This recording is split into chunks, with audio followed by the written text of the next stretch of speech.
Um dia maravilhoso, dia de rodeio, mas nós estamos aqui de manhã, sempre muito bom, né? E, e antes de começar a falar, apresentar a nossa amiga que já é conhecida, né? Nossa convidada de hoje, a gente faz uma prece de abertura. E Patrícia, é a Cristina que vai fazer hoje, né? Tem que segurar os dois? Tanto o microfone. Bom dia. Vamos fechando os nossos olhos, tentando tranquilizar os nossos corpos físicos,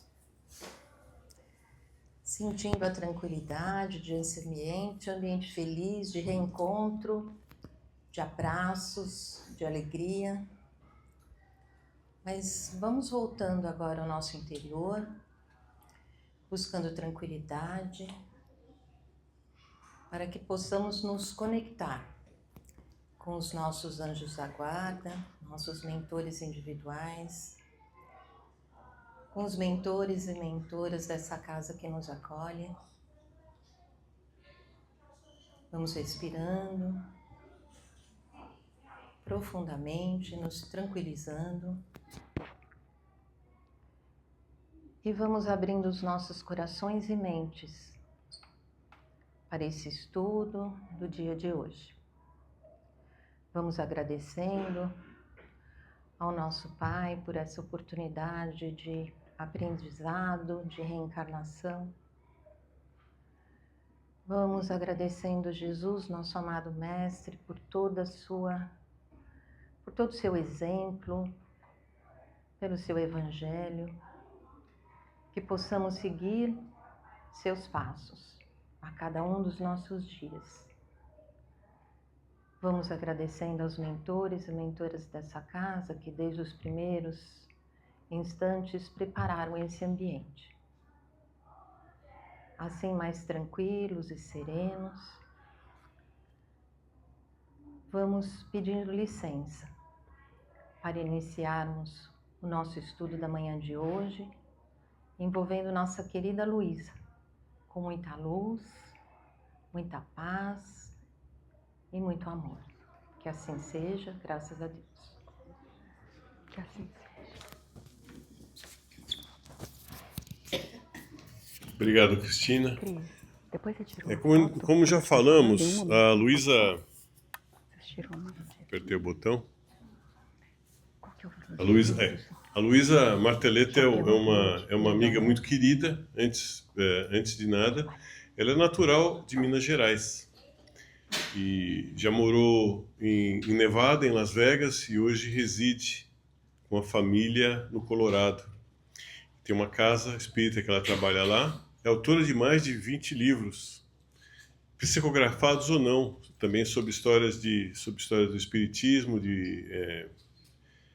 vamos dizer, pessoas conhecidas do espiritismo que fizeram contribuição. Ela também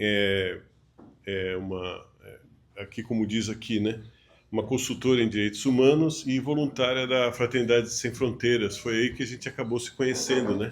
E ela e a Cristina trabalham bastante e muitos aqui de nós, né, dão apoio, dão suporte para esse trabalho da fraternidade. E a Luísa, ela não só tem, vamos dizer assim, os assuntos muito interessantes, mas uma forma muito especial de transmitir isso, né, para todos nós. Então, eu queria pedir que a gente pudesse envolver a Luísa nos nossos melhores pensamentos e vamos recebê-la aqui com o nosso carinho. Com vocês, Luísa Martelletto.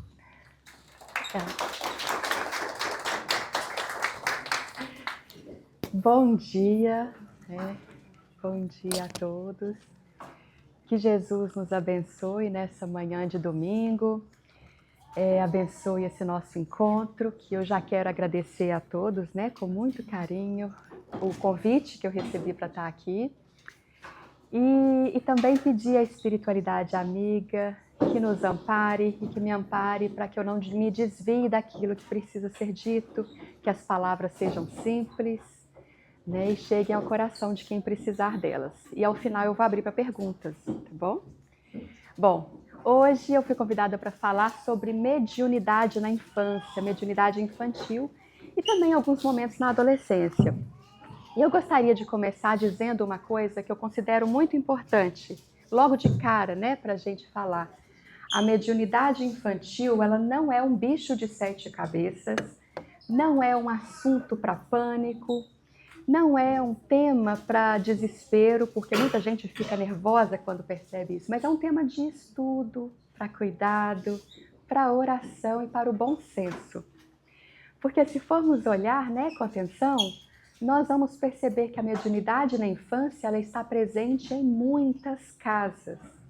Às vezes de maneira clara, às vezes de um modo bem sutil, às vezes sem que a família saiba nomear o que está acontecendo. Então hoje vamos falar de mediunidade na infância. E normalmente esse é um tema que gera muitas perguntas. Então eu vou tentar ser breve para deixar um tempo, né, no final para a gente conversar sobre isso, como se fosse um bate-papo mesmo, tá bom? Mas por agora eu quero fazer uma breve introdução. Existem muitos casos de pessoas que chegam até o espiritismo porque o filho pequeno diz que vê alguém na casa, ou porque a filha conversa com um amiguinho invisível. Mas também tem aqueles que já ouviram histórias de grandes médiums que começaram cedo, né? Hoje a gente vai juntar as duas coisas. Primeiro, eu vou falar de 4 histórias marcantes. Tem várias, mas eu escolhi 4 e depois eu vou tirar das obras espíritas o critério para entender a mediunidade infantil e agir então, né, para a gente agir com serenidade, sem exageros, sem medo, sem pânico, mas sem descuido. Então, para começar, vamos voltar ao século XIX, mais especificamente no ano de 1848. Numa casinha simples, aqui nos Estados Unidos, numa cidade chamada Hydesville, no interior do estado de Nova York, né? Lá viviam as irmãs Fox, a Kate, de 11 anos, e a Megan, de 14 anos. A família começou a ouvir pancadas na casa, pancadas sem explicação, batidas. E ora pareciam que vinha do chão, ora parecia que vinha das paredes, muitas vezes parecia vinha até do ar, como se alguém estivesse ali fazendo barulhos. E as meninas, elas ficaram um pouco assustadas no início, né, claro, mas sentiam que havia algo de inteligente, que havia uma inteligência oculta, desculpa. Foi então que elas tiveram a ideia de fazer perguntas. E criaram, então, um código para entender as respostas que os espíritos davam. Elas combinaram que uma batida significava sim, 2 batidas significava não. E assim, então, foram surgindo perguntas com respostas inteligentes, respostas plausíveis, como se alguém estivesse, de fato, conversando por trás das paredes. Esse caso ficou famoso, né, como as batidas de Hydesville e acabou abrindo caminho para a curiosidade do mundo inteiro sobre as comunicações com os espíritos. Movimento esse que mais tarde Allan Kardec começou a estudar, né, com aquele rigor científico que lhe era peculiar. Bom, estamos falando das irmãs Fox, depois elas acabaram negando que isso aconteceu, houve uma certa polêmica, mas elas mesmas, mais tarde, elas se contradisseram e décadas depois elas falaram que tudo foi que elas negaram por dinheiro. Enfim, então, mas isso acabou manchando um pouco a história delas, mas assim começou e tem várias evidências disso. Mas essas batidas deram início a uma conversa global sobre vida após a morte e sobre mediunidade. Isso, inclusive, ajudou a dar projeção para o Allan Kardec, que em 1855 começou a investigar, né, comparar mensagens e organizar o Livro dos Espíritos, dando origem à doutrina espírita, o Espiritismo. Mas o que a história das irmãs Fox nos ensina? Ela nos ensina que o fenômeno chama a atenção, mas o mais importante é como a gente lida com o fenômeno. E Kardec não parou na curiosidade, ele estudou. Ele perguntou, ele comparou as respostas, ele testou, usou muito a fé raciocinada. Então esse é o caminho seguro e esse é o caminho recomendável. Mas uma outra história que eu quero contar é a história de Francisco Cândido Xavier, o nosso querido Chico. Ele, desde a infância, ele via e ouvia os espíritos. E depois, né, da desencarnação da mãe dele, que é a Maria João de Deus, Chico passou a ver e conversar com a mãe, né, em momentos que para ele eram momentos de consolo. Também na escola, Chico teve episódios de inspiração que chamaram muita atenção. Tem um deles que aconteceu em 1922, quando Chico era um adolescente e tinha que fazer uma prova, mais especificamente uma redação. Então Chico recebeu uma inspiração belíssima, escreveu um texto lindo e impecável. O texto era tão bom, tão lindo, que Chico recebeu uma menção honrosa por aquele texto. Mas como Chico era muito humilde, muito sincero, ele contou que teve uma inspiração para escrever aquilo. E aí ele não quis o mérito para ele, né? Não ficou com mérito para ele. Mas esses primeiros anos de Chico mostram duas coisas. A mediunidade pode se manifestar na infância e precisa de educação e orientação para ela seguir segura para a vida. Mais tarde, mais jovem, né, Chico encontrou um estudo sério, disciplina e caridade. E aí, com esses três critérios juntos, a mediunidade de Chico explodiu, frutificou, cresceu imensamente, como todo mundo já conhece. Então, o importante aqui é o seguinte: sensibilidade espiritual sem educação moral pode ser um sofrimento, mas com amparo, com estudo, com oração e com disciplina, isso pode se tornar um instrumento de luz. Então é preciso ter a disciplina e toda essa educação. Mas agora vamos para a terceira história. Essa história começou em Feira de Santana, na Bahia. Lá vivia Divaldo Pereira Franco, o querido Di, né? Um dos grandes médiuns que a gente conheceu.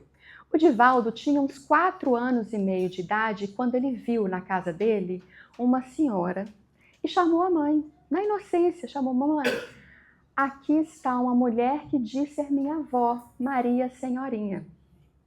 Só que a mãe de Divaldo, ela não chegou a conhecer a mãe porque a Maria Senhorinha morreu no parto da mãe de Divaldo Franco.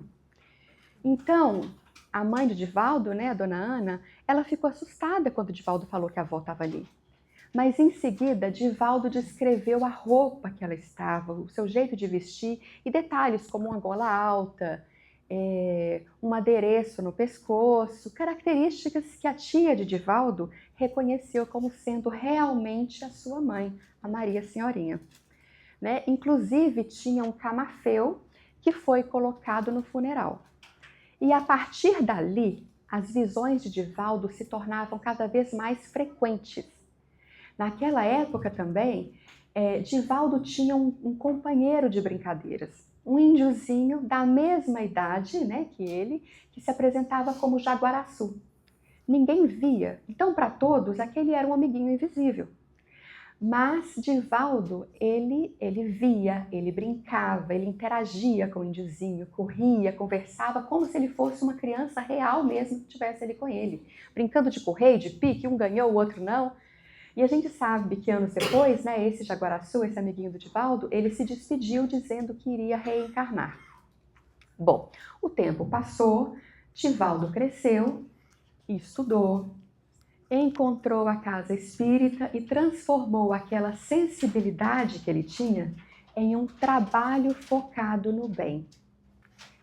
E essa história, então, ela traz um recado importante para os pais. Para a criança, muitas vezes, a experiência é natural. Quem costuma se apavorar somos nós, adultos. O nosso papel, então, é acolher, ouvir, não incentivar demais, não transformar em proibição, mas nem em palco, mas procurar também uma orientação segura. Bom, então vamos para o quarto exemplo, porque os exemplos anteriores, né, que eu citei, eles foram de grandes nomes do espiritismo, né, as irmãs Fox, Chico Xavier, Divaldo Franco.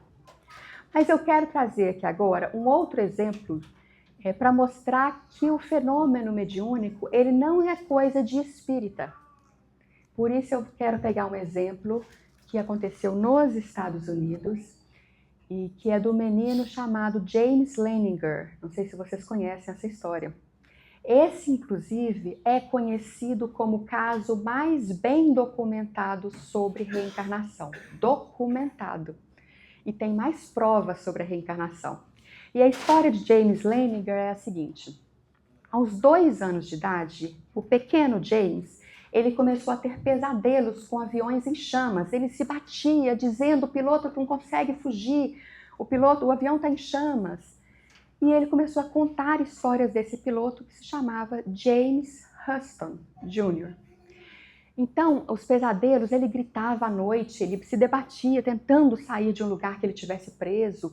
Dizia, o avião tem chamas, em pânico, não consigo sair. E a família dele, então, não era espírita, né? Não é até hoje. Ele não tinha noção sobre reencarnação. Mas os pais deram atenção no que o menino estava sentindo e falando. E começaram a investigar, né? E quando eles começaram a investigar, porque a criança falava o modelo do avião, citava nome, citava número, citava detalhes da Segunda Guerra Mundial, detalhes que foram imprescindíveis e não era divulgado. E a família começou a investigar e descobriram registros históricos que batiam com as falas da criança. Inclusive nomes de colegas de trabalho, os melhores amigos, as pessoas que estavam presentes na missão, o tipo do avião que ele pilotava. O caso saiu na TV, virou um livro que em inglês se chama Soul Survivor e em português se chama A Volta. É um livro muito bacana, muito bem documentado. Mas a história, então, do pequeno James, ela foi comentada por canais de televisão, ganhou documentários, tem no 60 Minutes, ganhou uma grande projeção. Mas o fato, né, quem quiser pode procurar depois, eu não vou entrar mais detalhes, mas o fato é que esse, né, o pequeno James, ele lembrava de tudo sobre o ex-piloto James. Lembrava da família, do melhor amigo, de detalhes de familiares, do avião que ele pilotava. Lembrava de dados históricos que, a princípio, nem mesmo a Marinha tinha registro. Mas os seus pais foram atrás, pesquisaram e descobriram que tudo era real. Teve até um encontro do pequeno James com a irmã do outro James, que já estava com seus 80 anos, e também com seu melhor amigo da encarnação anterior. Imagina, gente, uma criança de 5, 6 anos se encontrando com um homem de 80 e tantos anos e relembrando momentos que eles viveram juntos. Imagina essa criança chegando para a irmã, uma senhora de mais de 80 anos, e contando casos de família que só eles sabiam. Né? Ou então imagina a cabeça da irmã reconhecendo em uma criança de 5 anos, assim, olha que situação, né? A criança contando detalhes que ele viveu como James Huston. Bom, mas o ponto mais forte dessa história foi quando James apontou o local que o avião caiu. Ele lembrava exatamente quando ele estava sobrevoando o Japão, exatamente onde o avião foi atingido e onde que estava o avião. Então os pais conseguiram marcar uma ida até lá, contrataram mergulhadores, e qual não foi a surpresa de todos quando a família, né, quando os pesquisadores todos foram até o local e com a ajuda desses mergulhadores eles encontraram um avião caído e um corpo do piloto preso dentro do avião. É o caso mais bem documentado de reencarnação, está todo documentado, é realmente fantástica, fantástica. Mas além da história ser interessante por si só, ela traz um outro fator bem interessante. Todo o caso foi acompanhado por pesquisadores da Universidade da Virgínia, que estuda memórias espontâneas em crianças. Então foi documentado por cientistas pesquisadores. E tanto na história de James como na história de outras crianças que esses pesquisadores estudam, eles notaram algo curioso. Essas lembranças e também muitas visões espirituais, elas tendiam sempre a diminuir por volta dos 7 anos. Guardem essa data, guardem essa idade, 7 anos.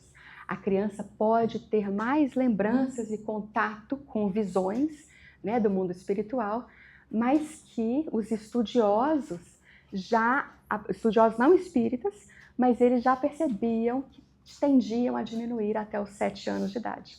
Idade essa que o Espiritismo já havia apontado como importante, como a gente vai ver mais a seguir. Mas então, por que lembrar desse caso aqui?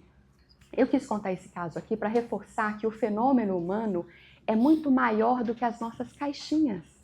Ele aparece em famílias de várias crenças, de várias localidades, e histórias assim servem para nos mostrar que a melhor atitude continua sendo a mesma: observar com calma, cuidar da criança, acolher a criança e buscar orientações sólidas. Não é o misticismo, buscar orientações. Então, depois de citar esses exemplos, eu gostaria de entrar na pergunta central aqui para nós. O que o Espiritismo diz sobre a mediunidade infantil? Para responder isso, eu quero então começar pelo começo. A gente precisa primeiro entender o que é mediunidade. Bom, Allan Kardec nos ensina que médium é toda pessoa que sente em algum grau a influência dos espíritos. Isso quer dizer que a mediunidade é uma faculdade humana, não é um privilégio de alguns, não é castigo, não é santidade, não é um troféu espiritual, mas é uma faculdade da criatura humana. Uns a apresentam de forma muito discreta, outros de uma forma mais ostensiva, mas é algo natural. E esse ponto já é muito importante, porque tira da mediunidade aquele peso de coisa sobrenatural, de coisa assustadora, de coisa, sabe, quase monstruosa. Tem algumas pessoas que acham quase isso. Mas não, a mediunidade é uma faculdade humana, natural, passível de estudo, passível de educação, passível de cuidado. O melhor lugar para estudar isso é aqui. Mas para entender a mediunidade infantil, existe uma ideia que eu considero central aqui. Vamos lá. A criança, ela é um espírito antigo em um corpo novo. E talvez só essa frase já pudesse abrir muitas portas dentro de nós. Porque quando nós olhamos para uma criança, o que a gente vê? Um bebê. Nós vemos um corpinho pequeno, frágil, em desenvolvimento, com uma linguagem que está começando, com um cérebro que está amadurecendo, com um ser que aos nossos olhos parece estar começando a vida. Mas para a visão espírita, aquela criança não é um espírito recém-criado. Ela é alguém que já viveu outras experiências, que já passou por outras existências, que já amou, que já sofreu, que já aprendeu, já errou, já acertou, né? Já construiu uma história. Várias histórias. Então, por trás daquele corpinho novo, material, existe um espírito antigo. Só que existe um detalhe belíssimo, muito importante aqui. O espírito antigo, mas o corpo é novo. E esse corpo novo não fica pronto de uma vez. O corpo vai se formando, não é? O corpo, quando ocorre a fecundação, o bebê não é formado de uma vez, ele é formado aos poucos. Não é isso? Dentro do ventre, o cérebro vai amadurecendo. E depois do nascimento, continua amadurecendo. A personalidade, na sua expressão material, ela vai se organizando aos poucos. Então, se queremos compreender a mediunidade infantil, nós precisamos compreender antes o processo da reencarnação. Muitas vezes nós dizemos assim: a reencarnação acontece na concepção, não é isso que a gente ouve? Tá certo, ela realmente começa ali, mas a reencarnação ela não pode ser vista apenas como um ponto. Houve a fecundação e pronto, já reencarnou. Não, ela começa ali, ela não fica completa ali. A reencarnação ela é um processo. Ela se inicia na concepção, mas ela vai se aprofundando, se consolidando e se ajustando ao longo da gestação, né? Do nascimento e depois dos primeiros anos de vida. O espírito começa a se ligar ao corpo, mas essa ligação ela vai se estreitando cada vez mais à medida que o organismo se forma e que a personalidade, né, encarnada, ela vai se estruturando. E isso é muito bonito de pensar, porque a criança, então, ela não está pronta imediatamente. é um processo reencarnatório. Ela está se ajustando, ela está se enraizando na matéria.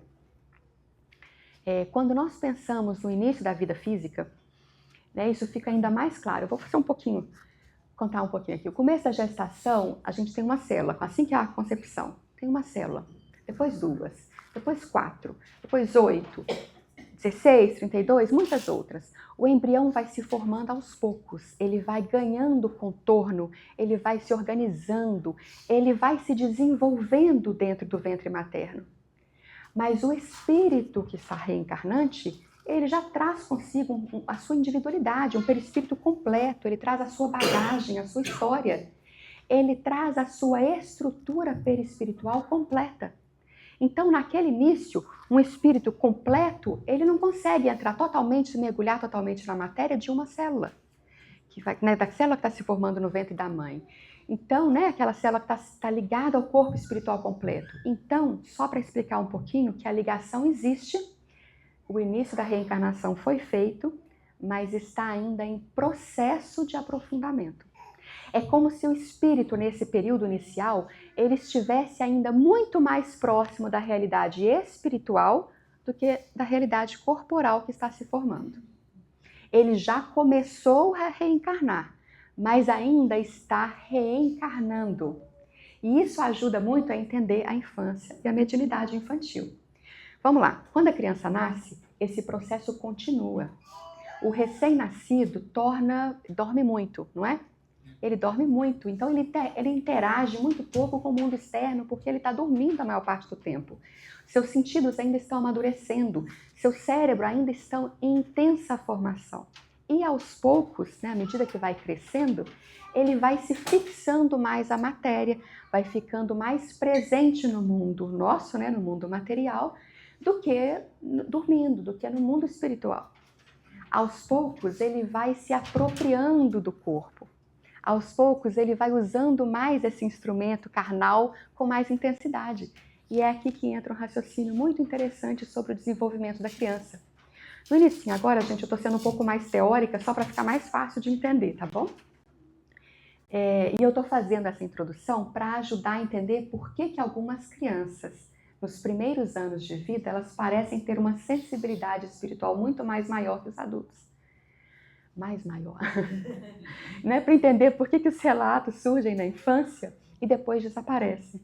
Ajuda a entender por que algumas lembranças, algumas percepções e até certas memórias espontâneas, elas tendem a se enfraquecer com o crescimento. Especialmente depois de uma certa idade. Qual a idade que é? Que eu falei no início? Né? Que eu falei que é importante, que é o quê? As memórias espontâneas e o contato com o mundo espiritual tendem a se enfraquecer depois dos 7 anos de idade. Por quê, gente? Porque até essa fase, a criança ainda não está completamente absorvida pela vida material.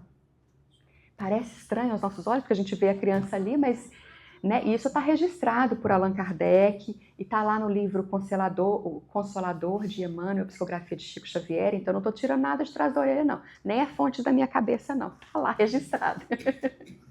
Mas então, até essa fase, né, até os 7 anos de idade, a criança ainda está no seu processo de reencarnação. Ela não está completamente dentro, 100% dentro da vida material. Ela ainda está, digamos, entre os 2 mundos, podemos assim dizer. Ela já está aqui, encarnada, já nasceu, mas o espírito ainda está relativamente ligado ao plano espiritual. Tá? E aqui só para ficar um pouquinho mais fácil, porque essa parte é bem importante. Um recém-nascido passa a maior parte do tempo dormindo, não é isso?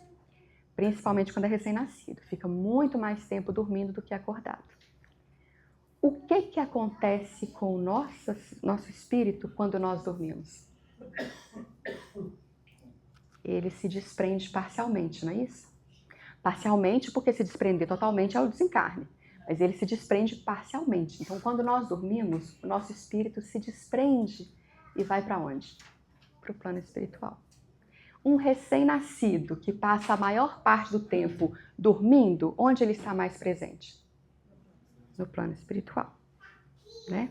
Então é essa a base aqui. Então, embora ele esteja aqui encarnado, já esteja ali dentro de um corpo, o seu espírito ainda passa mais tempo no plano espiritual do que no plano material, do que acordado. E isso vai mudando à medida que a criança vai ficando mais velha, que o bebê vai ficando mais velho, ele começa a ficar mais tempo acordado. Mas ele ainda tem essa ligação.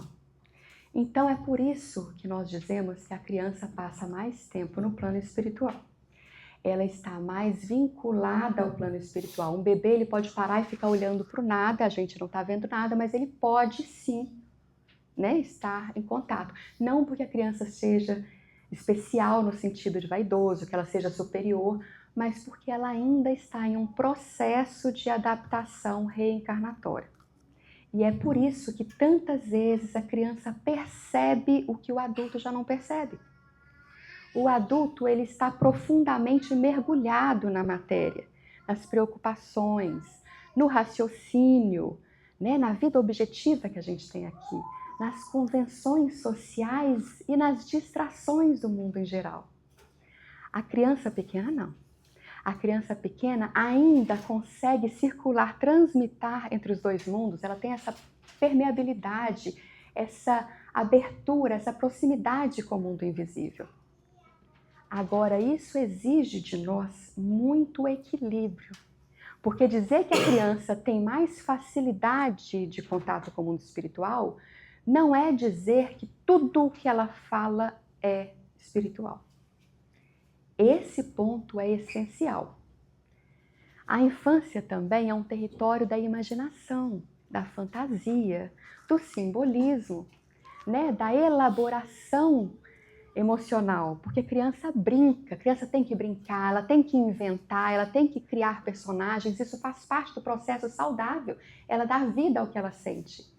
Então, nem todo amigo invisível é espírito. Nem toda fala surpreendente da criança é uma mediunidade. Nem todo medo noturno é uma obsessão. E nem toda sensibilidade é um fenômeno espiritual. Tem que haver um discernimento, porque o nosso erro, às vezes, é cair nos extremos. Ou então negar tudo, materializando tudo. Ou então espiritualizando tudo, transformando qualquer gesto infantil em fenômeno mediúnico. Porque nenhum dos dois caminhos é seguro. Nenhum dos dois. Então, como a mediunidade pode aparecer em uma criança? Gente, às vezes ela pode aparecer por percepções muito claras. Ela diz que vê alguém, ou ela diz que conversa com alguém que a gente não está vendo, ou relata presenças, descreve uma pessoa que muitos não veem, né? Então essa é a forma mais clara. Mas às vezes ela aparece por sonhos que são muito vívidos, recorrentes, que são impressionantes. Às vezes pode ser por uma intuição muito aguçada, às vezes por medo e reações diante de certos ambientes ou de certas pessoas, às vezes por lembranças espontâneas, às vezes por falas que são muito específicas, muito coerentes, muito persistentes e que fogem ao repertório comum da idade. Então, não. Mediunidade não é só quando a criança diz que vê ou que fala com espíritos. Eu vou dar alguns exemplos aqui. Primeiro, mediunidade pode acontecer quando há uma sensibilidade incomum, fora da curva. Uma criança que é muito sensível, ou crianças que demonstram perceber ambientes ou pessoas ou situações de forma mais intensa do que o comum. Elas podem sentir medo sem motivo aparente. Elas podem ter arrepios ou desconfortos em certos lugares. E isso acontece de forma real, com medo real, arrepios reais, não é fantasia. A criança realmente está com medo, a gente não entende, mas ela tem algo, um medo anormal. Também existe a mediunidade quando há visões e percepções. Crianças que têm relatos frequentes de ver amigos invisíveis ou ver pessoas que outros não veem, ou de ouvir vozes quando ninguém está ouvindo, quando ninguém por perto. Essa é a forma mais evidente e mais fácil de reconhecer. Mas existe uma terceira também, que acontece, a mediunidade pode acontecer quando há sonhos vívidos e reveladores. E acontece com crianças que têm sonhos muitos sonhos muito claros, né? Trazendo detalhes ou até transmitindo mensagens que não condizem com a idade ou com o conhecimento daquela criança. A mediunidade pode acontecer também quando há intuições e comportamentos maduros demais, quando elas expressam frases e pensamentos que demonstram sabedoria além da idade, quando elas pressentem acontecimentos como visitas inesperadas ou notícias que ainda não chegaram para a gente. A mediunidade também ela pode acontecer, né, um quinto exemplo, quando há emoções intensas, mudanças bruscas de humor sem explicações aparentes. Pode haver uma sensibilidade espiritual ali, porque elas podem absorver facilmente a energia do ambiente, então elas podem ficar tristes de repente, agitadas de repente. Então, crianças que têm muitas sensibilidades ou que são mais sensíveis, elas têm uma conexão espiritual ainda maior e isso pode ser uma forma de contato com o mundo espiritual, né? Essa percepção ser maior ainda, né? Por isso que ela vem de uma forma de uma sensibilidade exagerada. Mas vamos falar um pouquinho mais desses exemplos que eu já dei de mediunidade. E que eu quero começar falando sobre a mediunidade que eu disse que é mais aparente, que é quando a criança, elas relatam ver pessoas que outros não veem, né? Ou ouvir vozes quando não há ninguém por perto. E aqui há uma linha muito tênue entre o que realmente é espiritual e o que é imaginação. Então vamos lá. Amigo imaginário é sempre mediúnico? Nem sempre. Nem sempre. A psicologia mostra que entre 20% e 60% das crianças, elas relatam companheiros imaginários em algum momento e isso faz parte do desenvolvimento normal da criança. Normal, né? Mas em famílias onde há casos mediúnicos, uma parte desses relatos pode sim estar ligados à percepção espiritual. Mas isso também acontece com pessoas que não têm o menor contato com mediunidade e possuem um preconceito muito grande com o espiritismo, né? Fato que aconteceu tanto com Chico Xavier como com Divaldo Franco, além de vários outros médiuns mundo afora. Bom, o segredo para responder essas perguntas, né, é observar o conjunto da criança. A criança está bem em termos de saúde? A criança dorme bem? Ela estuda? Ela brinca? Ela tem a infância normal? As conversas que ela tem com esse amigo imaginário deixam ela mais serena ou mais apavorada? Porque o amigo imaginário é amigo, não é inimigo imaginário. Então, a criança, quando ela cria algo que faz bem para ela. Então, essa é uma forma de reconhecer, né, o que pode ser imaginário. Mas caso esse menino, essa criança, esse amigo espiritual traga sofrimento, traga agressividade, aí é hora de buscar ajuda profissional. Então é muito importante buscar ajuda profissional, não é trazer tudo para o espírito, porque é importante também fazer a limpeza espiritual da casa com a prática do evangelho. Porque aqui eu quero lembrar que a mediunidade é a percepção do mundo espiritual, é a percepção. Isso não significa o tipo de espírito que está do nosso lado através da mediunidade. A mediunidade significa a percepção dos espíritos que estão ao redor. Então, a gente não escolhe o tipo, mas isso depende da qualidade, né? Depende das vibrações, da energia da casa, porque os espíritos se aproximam de nós pela afinidade.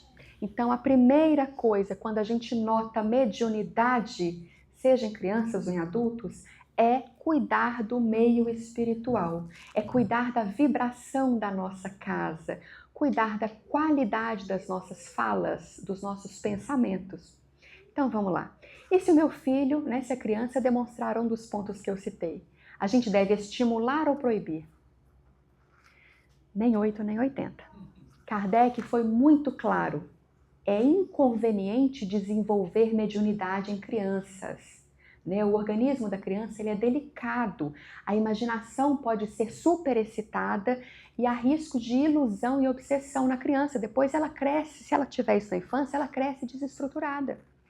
Então, se ela tiver a mediunidade espontaneamente, trata-se com naturalidade, não se abre treinamento mediúnico para a criança, isso é importantíssimo.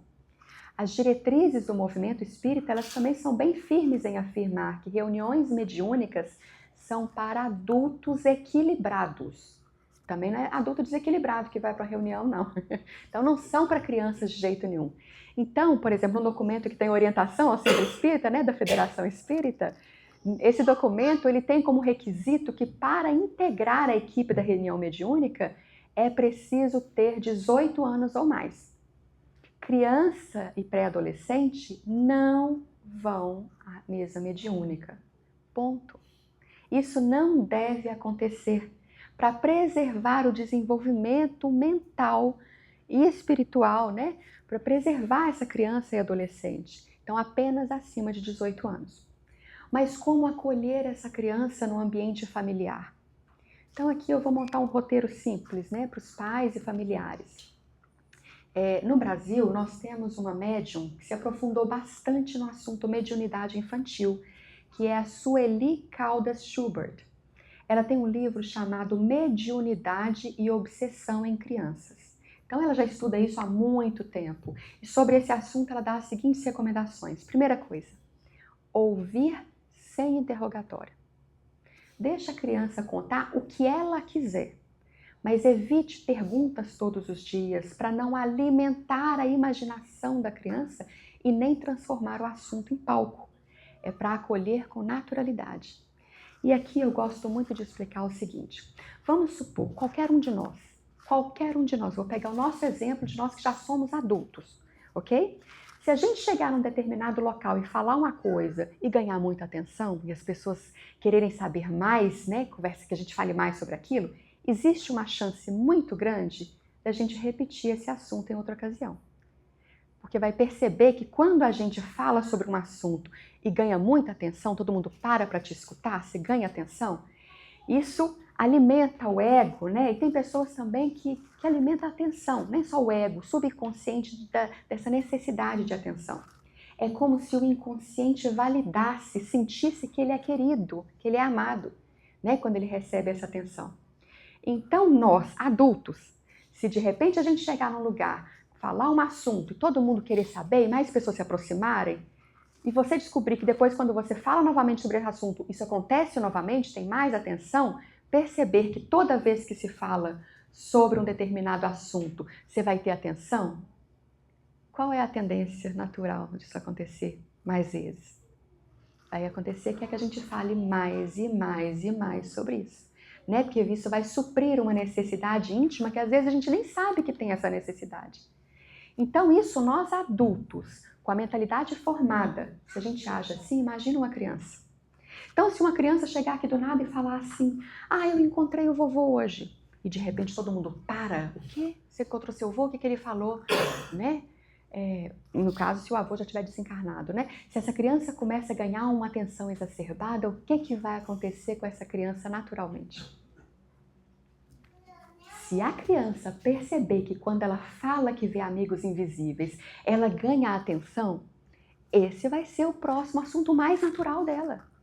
E aí a família vai transformar num super médium e às vezes é apenas a atenção demais que ela está recebendo.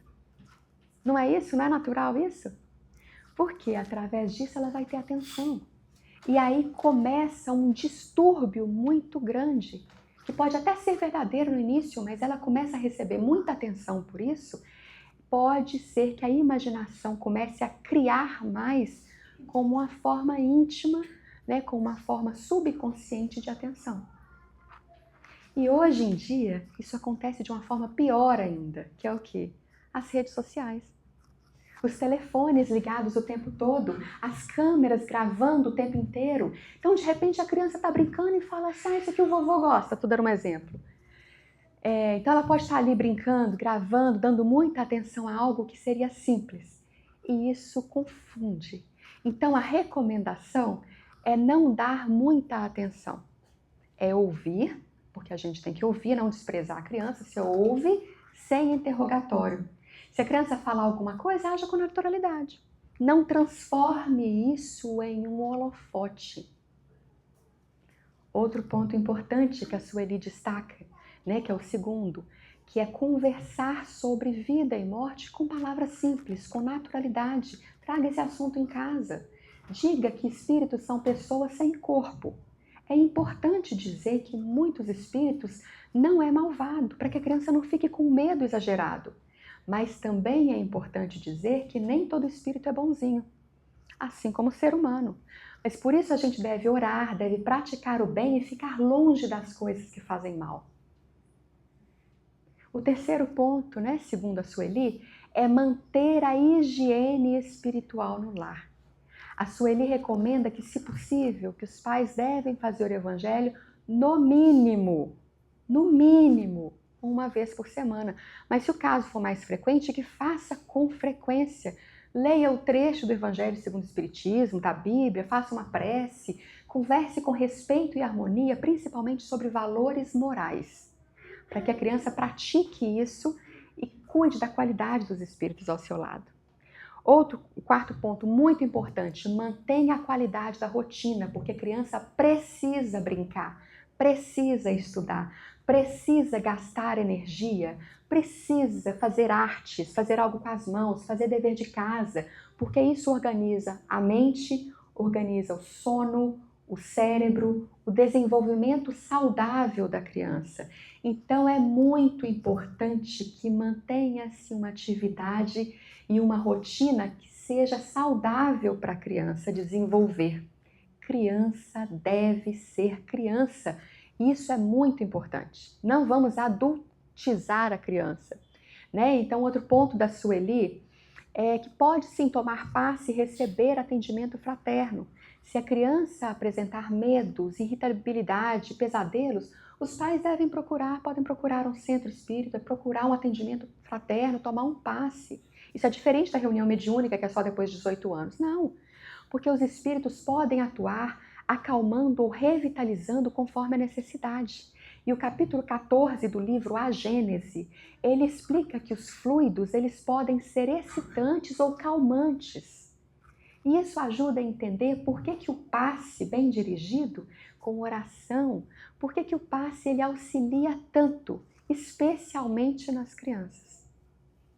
Então, um atendimento fraterno, passe, né, um acolhimento, ele é essencial para a criança. Bom, e o sexto ponto é que é importante lembrar que saúde é saúde. Psicólogo e médico não são inimigos da espiritualidade, de jeito nenhum. Se houver sintomas persistentes, né, que são terrores noturnos intensos, desmaios, crises, sofrimento, é importantíssimo avaliar com o profissional de saúde e com a casa espírita. Um cuidado não anula, não atrapalha o outro, pelo contrário. A gente deve cuidar do espírito, sim, mas também é super importante que se cuide do corpo. Então vamos agora, né, falando de mediunidade, falando quando a obsessão, porque às vezes a criança sofre influência espiritual perturbadora. Lembrem, gente, que a criança é um espírito antigo, então ela pode ter desafetos do passado, né? E o tratamento espírita combina prece, passes, estudo do evangelho no lar e reuniões de desobsessão conduzidas por equipes preparadas.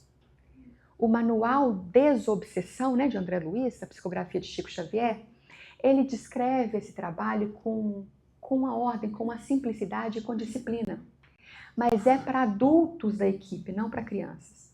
Para criança ficam os cuidados indiretos, fica a oração, o ambiente equilibrado, né? Lembra que eu falei, criança não pode participar de uma reunião mediúnica. Então, o adulto pode participar por ela. A criança fica em casa, fica num ambiente saudável, né? De preferência brincando e fazendo coisas de criança. Então agora, né, eu quero abrir espaço para perguntas, mas antes eu quero passar para vocês dizer o seguinte: o importante, acima de tudo, é demonstrar amor para essa criança. Nenhuma criança nos chama de pai e mãe por acaso. Mesmo que elas não sejam biológicas, sejam adotadas. Cada criança que cai na nossa responsabilidade, que nos chama de pai e mãe, nós somos responsáveis por ele. E essa responsabilidade, acima de tudo, começa com amor, com carinho, com acolhimento, com atenção. Esse é o principal. Então, gostaria que primeiro de agradecer, mas deixar aqui aberto para perguntas de vocês.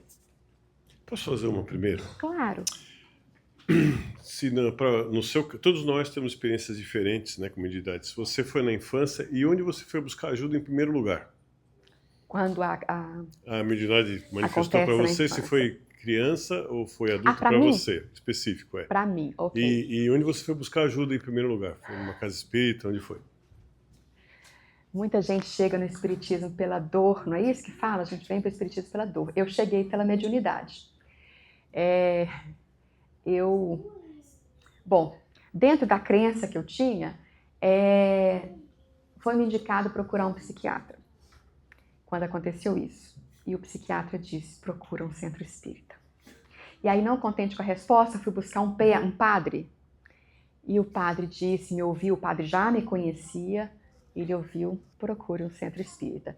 Bom, não respondi com todas as letras, mas acho que indiretamente eu já respondi onde que eu fui buscar ajuda, como que eu fui entender tudo que acontecia. Mas, no meu caso, eu já era adulta, né? Não era criança, mas a resposta foi num centro espírita, depois com a literatura espírita, que é bem vasta, né? E responde bastante esse ponto. Respondi a sua pergunta? Muito obrigado. Muito obrigado. Alguém tem uma pergunta? O sonambulismo infantil, ele entra como uma mediunidade? Pode entrar. Foi nesse exemplo que eu coloquei como sonhos vívidos demais, né? Muitas vezes ela está inconsciente, pode, ou às vezes é simplesmente...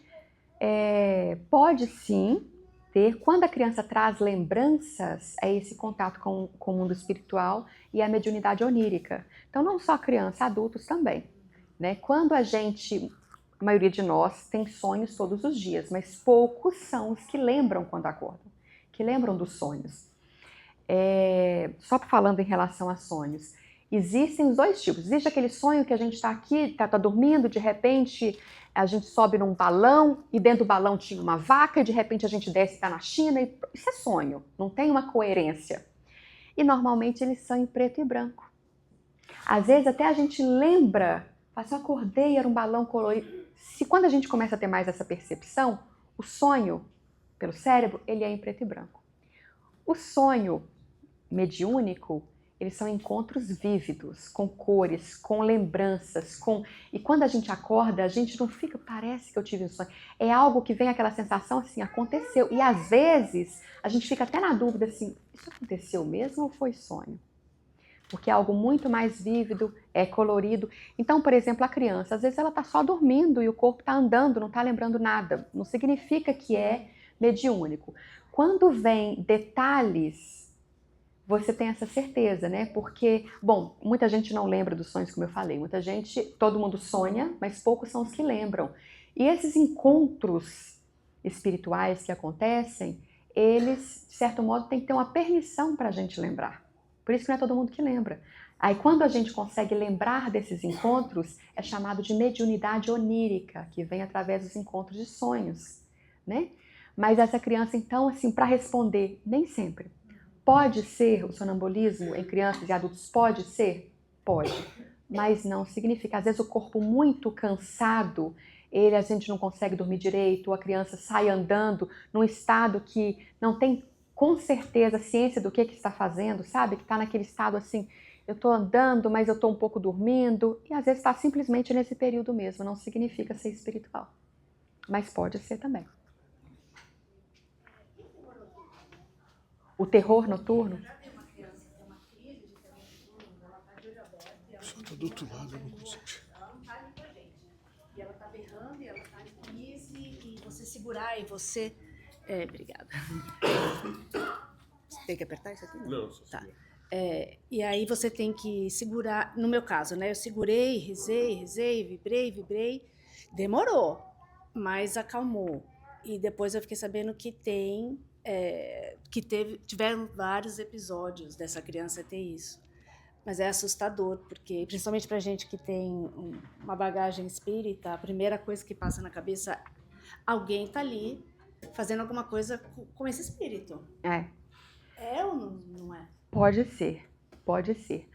Da mesma forma conosco também. Às vezes a gente tem pesadelos de alguém que está nos perseguindo, a gente acorda um pouco, né, com com o terror, não noturno, mas acorda com o coração oprimido, com aquela sensação de medo. Então isso também pode ser um sonho, um pesadelo. Às vezes uma indigestão causa esse pesadelo, né? Quando a gente come muito tarde, isso pode acontecer. Porém, esse terror noturno são sonhos que não acontecem uma vez, acontecem normalmente repetitivos.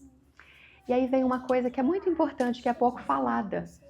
A importância da oração. Os pais, quando percebem isso, podem estender as mãos e fazer uma oração. E pode ser o Pai Nosso, que é a oração mais poderosa, que muitos benzedeiros, ou seja, médiuns de cura de outras religiões, eles fazem isso. E não se assustem quando isso acontecer, você esticar as mãos, de preferência, que você vai bocejar muito. Normalmente a pessoa quando começa a fazer oração em voz alta, essa oração de preferência em voz alta, porque você vai melhorar a qualidade espiritual, não estou falando de mágica aqui não. Através da oração a gente melhora a qualidade. Aí o evangelho no lar também é super importante, mas ore para essa criança, estenda as mãos, ore para essa criança e normalmente ela vai se acalmando. E faça isso repetitivamente, cuidando da energia espiritual da casa e isso vai melhorar. Muitas vezes é difícil, né? Porque às vezes a família não acredita nisso. Por isso que eu falo para orar o Pai Nosso. Não só eu não, tá? Isso aí tá na literatura também. Obrigada. Porque é uma oração que ela não está presa a nenhuma religião. Todos eles oram o Pai Nosso. Então, se você fala, ora o Pai Nosso ou reza o Pai Nosso, dependendo da crença, isso fica mais fácil para eles aceitarem. Né? Porque a gente vem com... Quando a gente se fala de espiritismo, muita gente tem medo do espírito. Então, se de repente pode ter um espírito ali, você fala para fazer alguma coisa, eles já assustam. O Pai Nosso é universal. Né? E o bocejo é troca de energia. Quando eu falei que pode haver o bocejo, é porque o bocejo significa troca de energia. Por isso que é comum entre uma pessoa, às vezes, boceja, a outra também, porque é uma troca de energia. Não significa que quando eu bocejo, eu estou numa qualidade de energia melhor do que o outro. Às vezes eu simplesmente preciso receber. Deixa eu só colocar isso aqui, que não veio a dúvida, mas... Isso acontece. Qual a sua opinião? Eu tenho visto algumas coisas na mídia social sobre a exposição desses médios infantis. Pequenininhos, e eles falam, sabe, de um jeito totalmente que não seria para uma criança de 4 ou 5 anos. Mas agora os pais acham bonitinho e estão botando na mídia social, né? Tem, pois é. Você fala como médiums que já falam em termos de espírito, alguma coisa, ou, por exemplo, vou dar um exemplo de uma criança aqui que é um mini cardiologista que fala, você fala assim, uau, ele não parece uma criança. Nesse sentido que você está falando, ou mais espiritual? Que falam mais sobre espiritualidade mesmo. Cadê, pai? Olha, é aquilo que eu já citei como exemplo. Tudo que é dado corda demais vira palco, vira holofote. E isso, a gente não deve ignorar o que a criança fala, mas quando você estimula demais, você é superestimulação, isso leva um distúrbio mais na frente, que para a criança vai ser ruim. Porque ela aprende que quando ela fala de alguma coisa, ela tem atenção, ela começa a repetir muito aquilo. Pode ser mediúnico, sim, mas em uma criança a imaginação é frequente. Então depois começa a misturar imaginação com mediunidade e aí já começa a misturar os dois, crescer com isso, vocês imaginam depois lá na frente. Então, é por isso que tem que tomar cuidado, a gente não deve estimular, e por isso que eu citei também aqui, que o problema hoje em dia é esse holofote, é o telefone, é o gravar, e as pessoas... Isso acontece com a gente, com os adultos, imagina com a criança, que ainda está em formação. Então é perigoso, mas acontece em todos também. Tem mini pastores, né, que tem vários. Mas eu tenho uma pergunta, na verdade duas. A primeira é se você conhece algum efeito de medicamento para uma criança que tem alguma questão psiquiátrica que esteja em tratamento, o quanto isso pode atrapalhar ou pode ajudar a mediunidade dela, o controle. E se você tem, qual que é a sua visão da evangelização com crianças bem pequenas? Qual que é a sua experiência? O que você tem visto de benefício para essas crianças? Olha, eu vou responder a segunda primeiro. Na evangelização, imagina a evangelização. Dificilmente durante a evangelização vai ter espírito ruim ali no meio. envolvido, porque para eles é muito chato ficar ouvindo falar de Jesus, ficar falando de qualidade moral. Imagina se eu fosse um espírito obsessor e eu estar ali do lado e falar assim, nossa, que coisa chata. Então, se a gente vai envolver, por isso que é importante o evangelho, né? Porque a gente começa a fazer uma limpeza espiritual. Eu gosto de comparar, por exemplo, a nossa mente é como se fosse a nossa casa física. A nossa casa física, a gente não limpa ela com frequência? Não vamos falar que limpa todo dia, porque isso é uma coisa mais do Brasil, mas a gente limpa ela com uma certa periodicidade, não é isso? A nossa casa espiritual também deve ser limpa. Na nossa casa física, se a gente não limpa ela com frequência, o que acontece? Vocês concordam que depois de um tempo vai começar a ter poeira acumulada? Vai começar, de repente, se a gente não lava a louça e fica lá com louça suja há muito tempo, começa a dar até um mofo, não é isso? E mofo, poeira, começa a atrair insetos. Vocês não concordam? A nossa casa espiritual também é assim. Se a gente não limpa, se a gente não tira a poeira, vai dar mofo, vai dar insetos. Como são os insetos espirituais? Qual seria o nome dos insetos espirituais da nossa mente? Os obsessores. Então é muito fácil fazer essa comparação, porque a gente tem que limpar. A limpeza é o evangelho, a limpeza é cuidar do ambiente mental.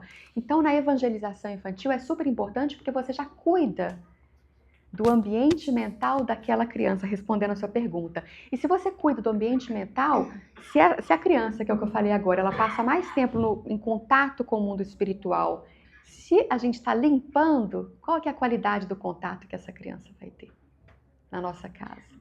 Então, a resposta é super recomendada. A primeira que você me pediu, eu quero deixar bem claro que é uma opinião pessoal. O espiritismo não fala disso, no sentido, quando eu falo espiritismo não fala, significa, na codificação de Kardec, não está lá falando tome Ritalina. Jamais vai estar falando isso. E eu não sou psicóloga. Eu fiz o meu mestrado em Química Medicinal. E eu lembro que, na época, tinha uma professora que falava exatamente dos psicóticos. Nossa, mas imagina a pessoa que já está estudando espiritismo e ouve falar que a pessoa deve ser internada, tomar remédio. Não foi muito legal para a professora, porque eu arguía muito. Então, essa pergunta me fez voltar agora, nessa época. Mas a gente tem que cuidar sempre do espírito e do corpo. Eu não sou profissional, quero deixar bem claro, mas do que eu já estudei, depende muito do caso, porque se a pessoa está com um transtorno, vamos supor, um déficit de atenção intenso que não está permitindo que essa pessoa tenha um equilíbrio, consiga prestar atenção, está com a vida desequilibrada, às vezes a medicação ela pode auxiliar para ela ter uma vida equilibrada, mas é importante cuidar do mundo espiritual para que o mundo espiritual fique equilibrado. Porém é diferente, porque muitas crianças às vezes, olha aqui que eu vou falar cilada que eu comecei a falar, mas muitas crianças às vezes, elas têm uma educação mais liberal, vamos dizer assim, então respondem mais, são mais agitadas, não tem muito rigor, não tem muita educação no sentido de horários e tal. Então é uma criança mais agitada, a mãe fala, esse aqui tem déficit de atenção, vamos colocar remédio. Então existem casos, estou dando uma minoria, não sou especialista no assunto, por favor, quem estiver ouvindo depois também pelo YouTube, mas pode acontecer, não estou generalizando, mas então o ideal é o quê? Procurar um profissional que vai cuidar da parte material do corpo, mas então buscar também a parte do cuidado do espírito. E isso um centro espírita cuida bastante. Respondi a pergunta? Luísa, quando a criança não quer dormir, acontece comigo, eu tenho um neto de 1 ano e meio e eu sinto que ele resiste a não dormir. Mas quando ele resiste, é porque alguma coisa apavora ele quando ele vai dormir. Porque uma criança que brincou o dia inteiro, que teve um dia normal com muita atividade, à noite tinha que estar cansado. E eu sinto que ele está cansado. Mas ele não quer dormir. Parece que tem uma coisa nos olhos dele que adormecer não é... Ele não quer dormir. Então, desde pequenininho, novinho, que ele vem com esse drama. Eu vejo que agora está melhorando um pouquinho, mas ele ainda continua com esse... Não é bem um pavor, é um medo de dormir, porque ele está cansado. Essa semana ainda eu coloquei ele para dormir, eu vi que aquela criança, no meu caso, eu acho, pelo meu ponto de vista, que tem alguma coisa ali no mundo que ele está indo quando dorme, que ele não quer ir dormir. Já é o contrário, né? Dormir, ele podia querer dormir para ir lá, mas não, ele não quer dormir. Pode ser? Sua resposta, se é pode ser, a resposta é pode. É. Posso afirmar que é? Sim. A resposta é não. Mas pode ser. Isso depende também, por exemplo, criança que é muito estimulada à noite, é difícil. Até o adulto muito estimulado à noite, a gente fica com dificuldade de dormir. Criança mais exposta a telas, existe pesquisa também que diz que o cérebro fica superexcitado, então tem dificuldade de dormir. Mas a sua pergunta foi, pode ser? Então a resposta é pode. Qual que é a porcentagem disso? Depende de caso para caso. Então por isso que tem que analisar todo o caso, né? Que somos seres individuais, cada um com a sua história, com a sua rotina, mas poder ser pode. Observando, eu acredito que ele tem dificuldade de dormir porque ele está indo para um outro plano quando ele dorme e ele não se sente, não está confortável. Porque ele acorda durante a noite também, com pânico, assim, onde eu estou, sabe? Ele sente como, ele nem fala ainda.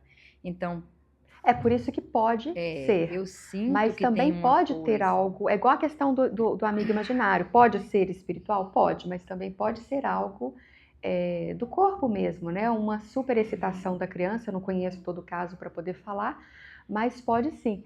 Mas o antídoto, digamos, para isso, ou que pelo menos melhora muito, é um evangelho no lar. Quanto mais calmo for o ambiente da criança, o ambiente do adulto, quanto mais bem cuidado espiritualmente tiver, maior vai ser a qualidade, a tranquilidade dessa criança. Então, por exemplo, podem fazer mais, e às vezes a gente já faz uma vez por semana. Então faça 2, aumente, e aí vai ser assim, vocês vão, dá para perceber sempre, em todas as situações aqui, você citou de uma criança, mas às vezes até a gente mesmo. Quando a gente começa a melhorar, acalmar mais, cuidar mais de uma rotina mais calma à noite, isso melhora. Como eu falei, eu não sei o caso, às vezes vocês já fazem isso tudo, mas é difícil avaliar, né, quando a gente não conhece. Mas sempre a sugestão é o evangelho no lar e esse cuidado aí. Olha, é uma pena, né, porque concomitantemente com o estudo aqui, a gente tem as crianças, então já acabou lá a evangelização. Nós temos 2 perguntas. Pode ser rapidinha? Tem uma e uma aqui, não é isso? 2 perguntas? Primeiro? Tá bom. Luísa, enquanto eu levo o microfone, eu esqueci de falar. A Luísa, profissionalmente, ela é química, ela trabalha profissionalmente, especializada em detecção de mercúrio, se eu não me engano. Agora. E agora, qual é a editora do seu livro e o que você faz com o ganho desse monte de livro que você escreveu? A editora Chico Xavier. A gente tem uma parceria bem legal, ao todo são 34 livros publicados através da Chico Xavier. E ela, como eu sou voluntária da fraternidade, eu tenho muito, muito orgulho mesmo, sem orgulho, sem ser de vaidade, mas de que a editora, ela liberou todos os direitos autorais, então 100% de todos os livros vão para a Fraternidade Sem Fronteiras. Aliás, quando falar de todos, tem um que vai para o Instituto Jerônimo Mendonça, que são os livros de Jerônimo Mendonça. Então, tudo arrecadado vai para lá. Mas, o que eu faço com o dinheiro dos livros? Nada. Porque hoje já são 34 livros, mas como o Antônio falou no início, mais de 20. Não está errado. São mais de 20. Se eu usasse dinheiro para esse livro, eu estaria perturbada, mediunicamente falando. Porque começa a publicar os livros para retorno pessoal, mesmo que eu use para alguma coisa. Então, o dinheiro nem passa por mim. Então, a resposta, o que eu ganho com isso? Nada. Não ganho. Eu estou comprando um lote no céu, que eu brinco com meu marido. Vou acreditar nisso. Não, eu não ganho, vai tudo 100% para a Fraternidade Sem Fronteiras. Inclusive, tem livros ali, estão à venda, quem puder ajudar. A gente está numa campanha intensa de arrecadar dinheiro agora para poder ir na caravana que a Cris tem, que a gente está indo, né, com a Cris, mas 100% é para a fraternidade. Então, quem puder, né, quem quiser adquirir um livro, vai estar fazendo bem para o conhecimento, mas também para uma causa que é super importante. Obrigada por perguntar. Mas 2 perguntas. Luísa, você falou sobre a idade dos 7 anos, que depois a criança começa a esquecer, não falar mais. É uma criança que, antes dos 7 anos, ela teve bastante eventos que ela falou sobre pessoas que já tinham falecido, ou contou histórias da vida antiga dela. E agora ela não fala mais. Necessariamente ela não vai ter nenhuma mediunidade depois, ou ela vai ter e a gente precisa dar uma atenção maior? Olha, esse necessariamente, não é necessariamente que não vai ter. Porém, pode ser que nunca mais tenha, porque até os 7 anos tem essa conexão. E é muito comum, os pesquisadores de Cambridge, de Harvard, então todos eles estudam e que misteriosamente acaba até os 7 anos, porque diminui, vai diminuindo, não é que acaba de um dia para o outro, não é fez 7 anos, então amanhã não lembra de nada. Mas até os 7 anos tende a diminuir tanto que pode acabar. Mas pode ser que mais para frente, se estiver no planejamento reencarnatório que essa pessoa tenha a mediunidade ostensiva, faz parte do planejamento. Mas não significa que vai acontecer, porque essa conexão com o mundo espiritual todas as crianças têm. Acontece que algumas falam, outras não. Né? Obrigada. Você, Lu. Eu só queria compartilhar.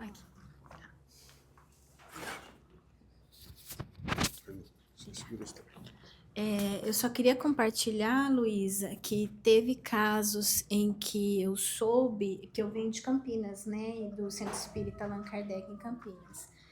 E a gente lá tinha a desobsessão infantil, trabalho de desobsessão infantil. Então, 2 recursos. Um é trazer o nome da criança que você tenha sabido que tenha essa possibilidade de ter obsessão ou alguma influência espiritual na nossa caixinha de vibração aqui, né, para poder fazer o tratamento espiritual pelos colaboradores da casa, benfeitores.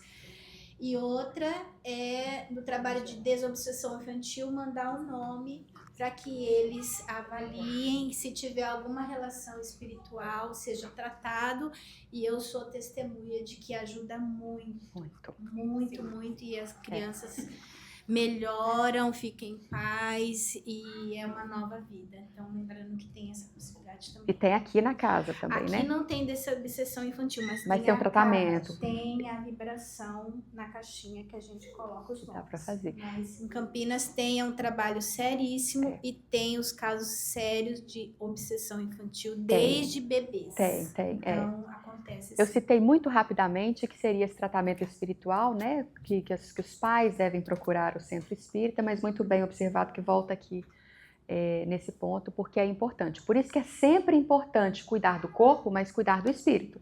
Né? Então, por exemplo, se a obsessão não pode simplesmente, vou dar um exemplo aqui, uma criança que os pais julgam é obsessão e só vai cuidar do lado espiritual, porque às vezes pode ser algo além. Então é sempre importante ter o cuidado espiritual, mas se sentir, procure ajuda também.